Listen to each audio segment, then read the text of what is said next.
অন্ধ। আরে আমরা যেন মহারাজের কাছে ফেল না, কিছু একটা করতেই হবে। আমার মাথাটা গরম হয়ে যাচ্ছে। গোপালের মতন রাজসভার ময়লাকে যতক্ষণ না ফেলা যাচ্ছে ততক্ষণ আমার মাথা জ্বলন্ত কয়লা হয়েই জ্বলবে। পণ্ডিত মশাইয়ের মাথায় একটা বুদ্ধি আছে মন্ত্রী মশাই। আপনি যদি সেই অনুযায়ী উঁচির কাজ করেন তাহলে বেটা গোপালের কপালে দুর্গতির সীমা থাকবে না। এই কি বুদ্ধি, কি বুদ্ধি? আপনি বরং এই ব্যাপারে পণ্ডিত মশাইয়ের সাথে একবার আলোচনা করে নিন। আমি চলি, কেমন? আমি চলি। হ্যাঁ হ্যাঁ, এসো এসো এসো এসো।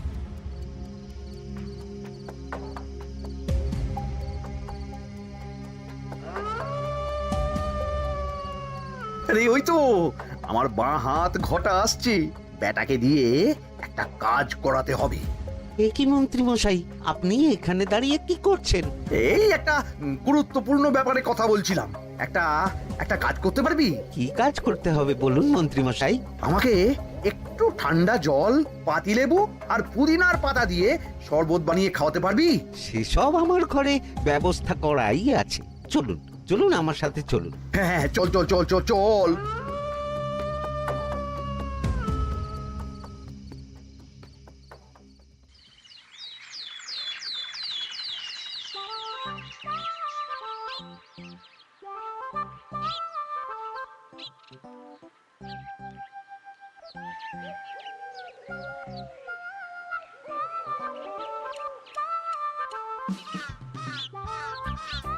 কি ব্যাপার পণ্ডিত, এত গুম মেরে আছো কেন? সকাল সকাল গিন্নি খুব বকেছেন মনে হচ্ছে। গিন্নির বাক্য সুধায় কান ভরে গেছে, আর কিছুই কানে ঢুকছে না। আরে দাঁড়াও দাঁড়াও পণ্ডিত, দাঁড়াও জ্যোতিষী। পণ্ডিত তো আমার কথা শুনতেই পেল না মনে হচ্ছে। তুমি তো দূর থেকে বলেছো, আমি তো বলেছি পাশ থেকে, তাতেও শুনতে পাইনি। কানের পোকা হলো নাকি? কি গো পণ্ডিত, ব্যাপার কি? কেমন বুঝছো? এ তো ভয়ানক কর্ণকোষ্ঠবদ্ধতার লক্ষণ। তুমি কচু বুঝেছো? আমার হয়েছে কর্ণগোপাল, তোমাদেরও হতো, কিন্তু তোমাদের দোকান কাটা বলে হয়নি। তুমি আমাদের অপমান করছো। তোমাদের অপমান বোধ থাকলে কোনো শব্দই কানে ঢুকতো না, শুধু একটাই শব্দ কানে বাজতো, গোপাল গোপাল গোপাল। এবারে রাজসভায় কিভাবে হেনস্থা হতে হলো মনে নেই?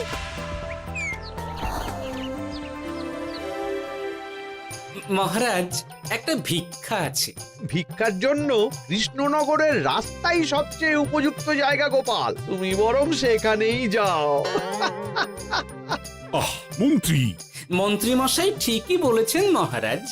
যে যার নিজের জায়গা থেকে কথা বলে। কুকুর বলে ভৌ ভৌ, বেড়াল বলে মিউ মিউ, কাক বলে কা কা। মন্ত্রীর ভিক্ষার জায়গা কৃষ্ণনগরের রাস্তা, আর গোপালের ভিক্ষার জায়গা মহারাজ কৃষ্ণচন্দ্রের দুয়ার। বলো কি ভিক্ষা? বাড়িতে পুজো আছে মহারাজ, খরচা অনেক, কিছু ঋণ আবশ্যক। যদি 100 মোহর। ঋণ তোমাকে আমি দিতে পারবো না গোপাল। পুজো উপলক্ষে তোমাকে আমি 100 মোহর দিলাম। মহারাজ, আমিও ঠিক এই কথাটাই বলতে যাচ্ছিলাম। আমরাও তাহলে বাড়িতে পুজো করব। পুজোর জন্য আমাদের অনেক খরচ, তাই যদি... অবশ্যই অবশ্যই, কত ঋণের প্রয়োজন খাজাঞ্চির কাছ থেকে নিয়ে নিও, সুদটা আমি মাফ করে দিলাম। মহারাজ, গোপালকে দান আর আমাদের ঋণ? হ্যাঁ, কারণ তোমরা নিজেরা খাবে, কিন্তু গোপাল অন্যদের খাওয়াবে। গোপালের মতো মানুষের সঙ্গে থাকাই হলো রাজধর্ম। কিন্তু তাছাড়াও তোমরা হলে 80 যাই বেতন পাই দলের লোক। গত 1 বছরে তোমার কোন মন্ত্রণা দেশের কাজে এসেছে? পণ্ডিত কোন নতুন তত্ত্ব শুনিয়েছে? জ্যোতিষী কোনো অমোঘ ভবিষ্যৎবাণী করেছে? আর বৈদ্য 3 বছর ধরে আমার হাঁটুর ব্যথা সারাতে পারেনি। কিন্তু গোপাল, গোপালের ভাঁড়ে হাস্যরসের কখনো অভাব হয়নি। মনে আছে? আছে। কিন্তু করার তো কিছু নেই। আছে। কিছু ভেবেছো নাকি পণ্ডিত? তোমাদের মনে আছে? মহারাজ মোহর দেওয়ার পর গোপাল সেদিন বলেছিল, কি গোপাল, খুশি তো? মহারাজ, আপনি আমাকে এক মুঠো ধুলো দিলেও আমি খুশি। সেই ধুলো মুঠোই আমি সোনা মুঠো করে ফেলবো। মনে নেই আবার? একটু ঝেড়ে কাশো তো দেখি পণ্ডিত, কি ভেবেছো? যা হবে দেখতেই পাবে।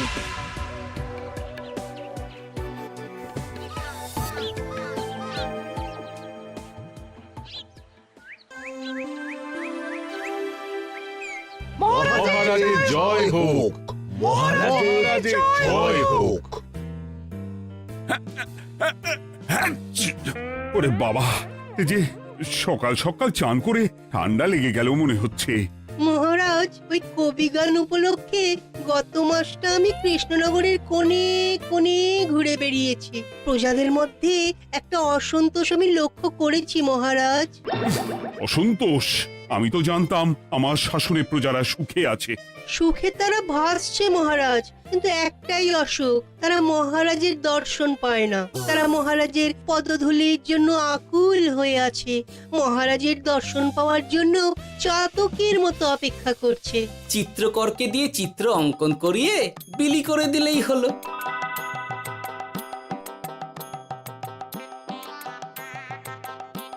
খুব ধুলো হয়েছে মহারাজ, কিন্তু এত ধুলো।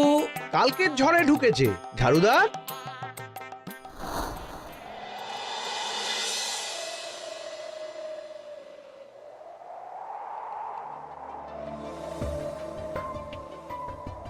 এই সুযোগ, রাজসভা ফাঁকা, এমন ঝড় যে পেয়াদারাও বাইরে নেই। কাজটা সেরে ফেল, বুঝলি?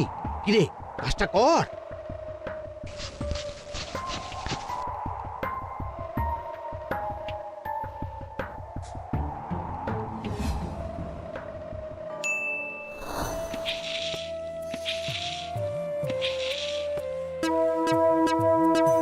এত ধুলো! উফ, মহারাজ, কাল ঝড়টা বড় সাংঘাতিক হয়েছিল। তা বটে। আচ্ছা গোপাল, তুমি বলেছিলে মহারাজ তোমাকে এক মুঠো ধুলো দিলেও সেটা সোনা হয়ে যাবে। এখনো সেই কথাই বলছি। মন থেকে বলেছিলে না মহারাজকে তেল দেবার জন্য? তেল দেওয়ার দায়িত্বটা তো আপনি নিজের কাঁধেই নিয়ে ফেলেছেন। আমি যা বলি সত্যি বলি। আজ যদি এই 4 ঝুড়ি ধুলো মহারাজ তোমাকে উপহার দেন, তখনও একই কথা বলবে? নিশ্চয়ই। মহারাজ, গোপালকে এই 4 ঝুড়ি ধুলো দেওয়ার হুকুম হোক। কি গোপাল, আমি তোমাকে যদি এই ধুলোর ঝুড়িগুলো দিই, তা থেকে সোনা আসবে নাকি? আসবে মহারাজ, মোহরের বস্তা আসবে। যদি না আসে, আপনি বলুন। তোমাকে কৃষ্ণনগর ছেড়ে চলে যেতে হবে। রাজি? আর যদি আমি পারি, তাহলে আপনাকে এই মন্ত্রীর চাকরি ছেড়ে দিতে হবে। কি রাজি? কি মন্ত্রী, রাজি? রাজি। গোপাল? রাজি মহারাজ। আচ্ছা, আর কেউ মন্ত্রীর পক্ষে বাজি ধরেছেন নাকি? হ্যাঁ, আমি আমি আমি আমি ও গোপাল এবার যে মরণ কুয়োতে ঝাঁপিয়েছে, সেখান থেকে আর উঠে আসতে পারবে না। ধুলো থেকে মোহরের বস্তা আসবে, এ হচ্ছে ওই গোপালের উন্মাদ রোগের শুরু। দেমাক দেমাক, মহারাজের পিঠ চাপড়ানি পেয়ে পেয়ে গোপাল ভেবেছে যে ও সব কিছু করতে পারে। এবার শুধু সেই দিনটার অপেক্ষা, যেদিন গোপালকে উল্টো গাধায় চড়িয়ে কৃষ্ণনগর থেকে বার করে দেব। এতটা নিশ্চিন্ত হবেন না মন্ত্রীমশাই। গোপাল গোপাল কিন্তু হালকা কথা ছুঁড়ে দেওয়ার লোক নয়। কি বলতে চাইছো পণ্ডিত? ওই 4 ঝুড়ি ধুলো থেকে মোহরের বস্তা আসবে? না, তা বলছি না। অন্য জায়গা থেকেও তো মোহরের বস্তা আসতে পারে। তার সঙ্গে ধুলো মিলিয়ে দিলেই কেল্লাফতে। গোপালের নিশ্চয়ই কোনো পরিকল্পনা আছে। গোপালের সব পরিকল্পনার গোড়া মেরে রেখে দিয়েছি পণ্ডিত। ঘটা আছে গোপালের পেছনে, আর ঘটা আছে গোপালের বাড়ির পাহারা। লুকিয়ে কিচ্ছু করতে পারবে না। আরে ওই তো বটা আসছে। বেল্লিক, উল্লুক, তোকে আমি জল বিছুটি দেওয়াবো। গোপালকে ছেড়ে চলে এসেছিস কেন? ছেড়ে আসবো কেন মন্ত্রী মশাই? গোপালকে ওর বাড়ির সামনে ছেড়ে এসেছি। ওখানে তো ঘটা আছে। ও বড্ড ঘুরিয়েছে বেটা। কোথায় কোথায় গিয়েছিল গোপাল? 4 ঝুড়ি ধুলো নিয়ে বেটা বাড়ির উল্টো দিকে হাঁটা দিল। চললাম পিছু পিছু। যাচ্ছিল কোন দিকে? নদীর দিকে, কিন্তু গোপাল দাঁড়ালো যদুর বাড়ির সামনে। এই যদু হলো সেই লোক যে লোকজনের বাড়িঘর কেনা বেচা করে আর লোক ঠকায়। আগে রাজধানীতে থাকতো। বেটা রাজধানী থেকে এই কৃষ্ণনগরে পালিয়ে এসেছে, এখানেও লোক ঠকাচ্ছে, কিন্তু বেটা এত চালাক যে কিছুতেই ধরা যাচ্ছে না। এইরকম লোককে ধরাচ্ছে হাতে রাখা ভালো নয় কি মন্ত্রী মশাই? সে তো জানি, কিন্তু ওর ওপর মহারাজের কড়া নজর আছে। এখন ওর সঙ্গে সম্পর্ক রাখা খুব ঝুঁকি। যাই হোক, তারপর হ্যাঁ, তারপর যদু, যদু রে, গোপাল খুড়ো, আরে তুমি এখানে কি করছো? দেখতেই তো পাচ্ছিস ধুলো, তবে যে সে ধুলো নয়, মহারাজ কৃষ্ণচন্দ্রের পদধূলি। শুনিসনি বোধহয় এখন কৃষ্ণনগরে সবচেয়ে বেশি চাহিদা মহারাজের পদরেণুর। আচ্ছা, মহারাজের পদরেণু নিয়ে যাচ্ছ কোথায়? এই ছোট ছোট পুলিন্দায় ভরে কৃষ্ণনগরের প্রত্যন্ত জায়গায় যেখানে প্রজারা মহারাজের সাক্ষাৎ পায় না সেখানে বিক্রি করব। তোমার কি মাথা খারাপ? পায়ের ধুলো বিক্রি হবে? ওরে, গতবারে মাত্র 1 ঝুড়ি ধুলো 1000 মোহরে বিক্রি করেছিলাম, এবারে 4 ঝুড়ি।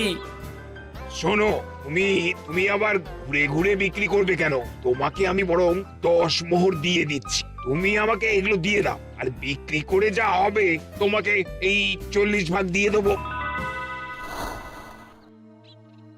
ওই 10 মোহরে বদমাস যদুকে ধুলো বেচে গোপাল বাড়ির দিকে চললো। বাড়ির সামনে অব্দি পেছনে পেছনে গিয়ে তারপরে এই আপনাদের কাছে আসছি। বলিস কি রে, ধুলো বেচে 10 মোহর? ও মন্ত্রী মশাই, গোপাল তো একেবারে নাড়ি ধরে টান মেরেছে। গেল রাজসভায় এমন সুখের চাকরিটি গেল, এবার আবার রাস্তার ধারে গিয়েই বসতে হবে। এবার নবাবের দরবারে জায়গা আছে কিনা খোঁজ করি গিয়ে।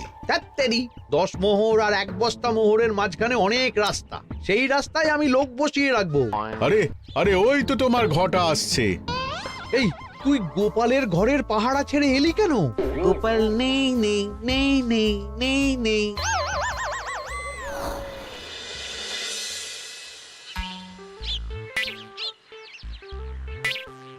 আরে, ভয় পেলি নাকি? না না না না না, ভয় পাবো কেন? শোন, তোকে পেয়ে আমার খুব ভালো হলো বুঝলি। তোকে আমার একটা কাজ করতে হবে। বলো বলো। আসলে বুঝলি, আমার না গিন্নিকে নিয়ে তার বাপের বাড়ি যাওয়ার কথা ছিল, কিন্তু হঠাৎ বিশেষ কাজে আমাকে খামবাজে চলে যেতে হচ্ছে। এখন আমি গিয়ে গিন্নিকে বললে বুঝতেই পারছিস কুরুক্ষেত্র হয়ে যাবে একেবারে। তাই আমি কাউকে খুঁজছিলাম যে আমার বাইরে যাওয়ার খবরটা আমার গিন্নিকে গিয়ে দেবে। তুই পারবি বাবা ঘটা? ওরে বাবা, আরে আরে আরে, ভয় পাস না, তোকে গিয়ে মুখে কিছু বলতে হবে না। এই নে, এই চিঠিটা আমার বউকে দিবি।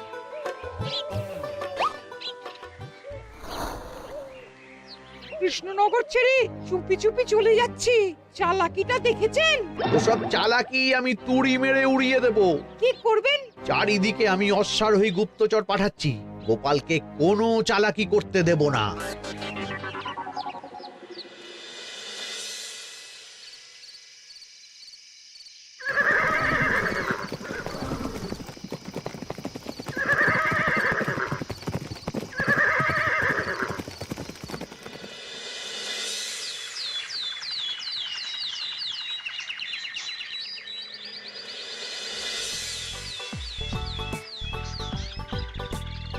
অং বং পিং পং। হ্যাঁ, ও যে বাপ যে, এ আবার কি বলে? মানে বুঝিতে পারিলে না? অং বং পিং পং অর্থাৎ আইসো আমার নিকট বিদেশি জাদু শরবত আছে, ইহাতে তৃষ্ণা নিবারিত হয়, শক্তি বৃদ্ধি হয়, ঘুম ভালো হয়, সম্পর্কের উন্নতি হয়, জামা কাপড় ফর্সা হয়, তু শব্দ না করে সকাল সকাল কষ্ট পরিষ্কার হয়, মূল্য মাত্র 1 মোহর। বোঝো, ওইটুকু অং বঙ্গের মধ্যে এত কিছু? ঠিক আছে, তা দাও দেখি, আপাতত টেস্টটা তো মিটু, বাকিগুলো পরে বোঝা যাবে।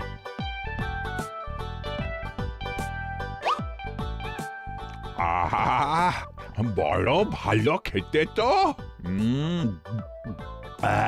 ঠং ঠং অর্থাৎ শক্তি বৃদ্ধি হলো। হ্যাঁ, হ্যাঁ, মনে হচ্ছে গায়ে যেন দুগুণ বল পাচ্ছি। কি হয়েছে ভাই? এ কে? এ ভিন দেশ থেকে জাদু শরবত নিয়ে এসেছে গো। জাদু শরবত ভিনদেশ? একেবারে বহু ভুজা শরবত। খেলে তেষ্টা যাবে, গায়ে জোর হবে, ঘুম হবে, সম্পর্ক ভালো হবে, জামা কাপড় ফর্সা হবে, সকালে হ্রাস করে পেটও পরিষ্কার হবে। সে কি? দাও গো ভাই, আমাকেও দাও। গুড় জল, সঙ্গে একটু ভাজা মশলা, আমচুর আর বিট নুন, শুদ্ধ দেশি জিনিস। জানলে কেউ ছুঁয়েও দেখতো না, কিন্তু একটু বিদেশি গন্ধ দিতেই একেবারে হট্ট মেলা। আরে তোমরাও এসেছো দেখছি। সং সং শঙ্কা, লং লং লঙ্কা। মানে অর্থাৎ এই শরবত খেলে আর শঙ্কা নাই, বুদ্ধি লঙ্কার মতন ঝাল হয়ে যাবে। তারপর ডং ডং ডঙ্কা, টং টং টঙ্কা, ফাইন ফাইন, অর্থাৎ টাকা আসবে আমার কাছে।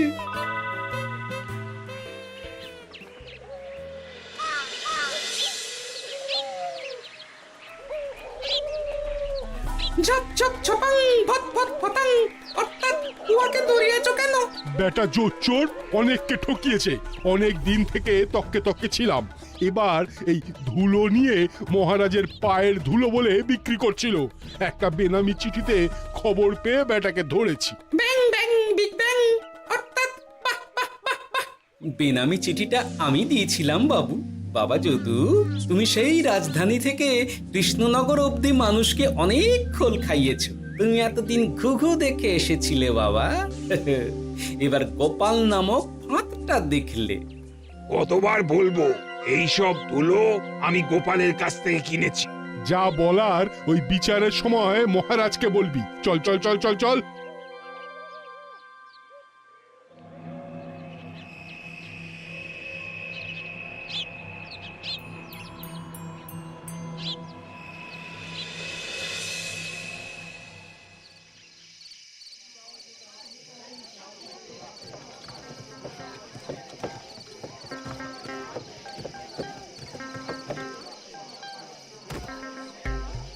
ঝন্টু মন্টু ননাংফু।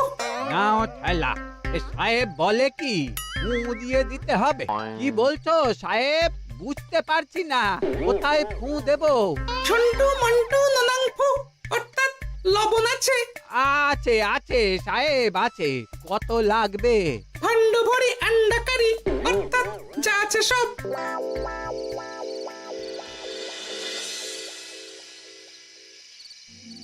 ব্যাস, মোটামুটি আশেপাশে সব দোকানের নুন এখন আমার জিম্মায়।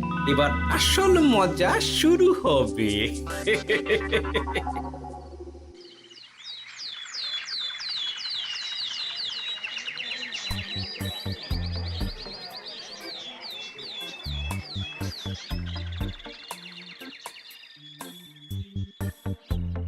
নুন আছে? না হুজুর, গোটা কৃষ্ণনগরেই নুন নেই। ওই দেখো, পুরো রাজসভাই বাজারে জড়ো হয়েছে। শান্তামনা, শান্টু মন্টু। এ আবার কি বলছে রে বাবা? শান্তামনা, শান্টু মন্টু। অর্থাৎ জনগণ শ্রবণ করুন। নান্টু কান্টু, নুন কিনিবেন আন্টু আন্টু। আসুন আসুন। আমার আমার এক সের নুন লাগবে। সেন্টু, অবশ্যই 100 লবণ 10 মোহর। এক সের 10 মোহর? 10 মোহর লইবেন না লইবেন না? না, নেব না।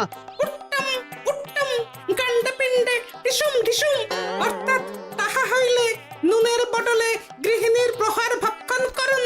আমাকে এক সের নুন দিন। আমাকেও আমাকেও। নুন ছাড়া বাড়ি ফিরলে গিন্নি ঘর ছাড়া করবে আমাকে। শুনলাম কৃষ্ণনগর থেকে নুন উধাও। আছে মহারাজ, আছে। কৃষ্ণনগরের সব লবণ আমার নিকটে আছে। 110 মোহর। এত দাম? দাম তো হবেই মহারাজ। লবণ ছাড়া রান্না কেমন হবে ভাবিয়া দেখুন। ঠিকই বলেছ, রাজপাকশালেও তো রান্না বসেনি। 100 সেরের মতন রাজপ্রাসাদে পাঠিয়ে দাও। 1000 মোহর দিয়ে দাও।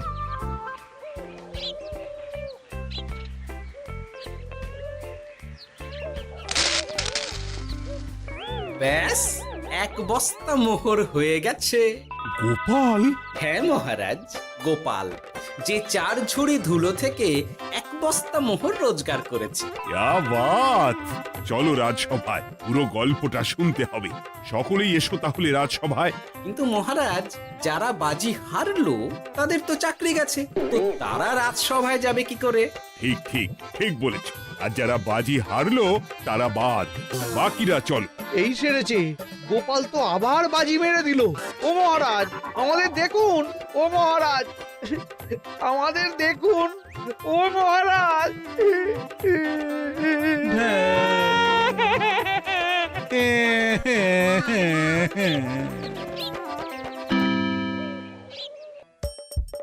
হাসির রাজা